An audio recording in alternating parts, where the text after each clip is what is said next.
কংগ্ৰেছৰ এতিয়া আমি যিটো দেখিছোঁ যে কংগ্ৰেছে প্ৰত্যাহ্বান জনাব পৰা অৱস্থাত আজিৰ দিনত কংগ্ৰেছ নাই।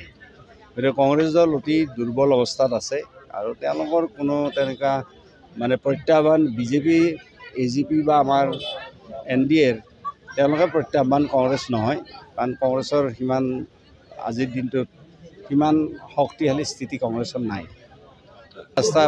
5 তাৰিখৰ 4 বজালৈকে আমি সকলোৱে নিৰ্বাচন প্ৰচাৰত ব্যস্ত থাকিব। মুখ্যমন্ত্ৰী ডাঙৰীয়া গোটেই অসমতে তেখেতে মানে তিনিখন জিলাত এটা দিনত মিটিং কৰি আছে। আমাৰ দলৰ সভাপতি দিলীপ শইকীয়া ডাঙৰীয়া তেখেতেও আজিও তেওঁ 4খন মিটিং কৰিছে।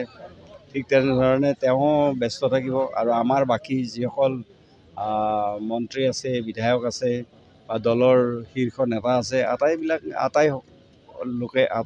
আটাইবিলাক নেতা কৰ্মী গতিকে তেওঁলোকে এই নিৰ্বাচন প্ৰচাৰত ব্যস্ত আছে আৰু সেইকাৰণে আজি আমাৰ সভাপতি ডাঙৰীয়াই কৈছে, দিলীপ শইকীয়া ডাঙৰীয়াই, যে আমি পঞ্চায়ত নিৰ্বাচনতে এইকাৰণে ইমান গুৰুত্ব দিছোঁ যে উন্নয়নৰ যিটো বাৰ্তা সেইটো যাতে আমি ৰাইজৰ মাজলৈকে লৈ আনিব পাৰোঁ, ৰাইজৰ যাতে উন্নয়ন হয়। গতিকে সেইকাৰণে সকলো শ্ৰেণীৰ ৰাইজৰে উন্নয়ন হ'ব লাগে। গতিকে সেইকাৰণে পঞ্চায়তত গুৰুত্ব দিছোঁ। গতিকে সেইটো কথা যে আমাৰ সভাপতি ডাঙৰীয়াই কথাখিনি কৈছে। গতিকে আগন্তুক দিনত নিৰ্বাচন ভালে হ'ব। আজিতো প্ৰথম পৰ্যায়ৰ নিৰ্বাচন হৈ গ'ল। গতিকে আৰু মই ভাবোঁ দ্বিতীয় পৰ্যায়ৰ নিৰ্বাচন প্ৰথম পৰ্যায়ততো ভালেই হৈছে।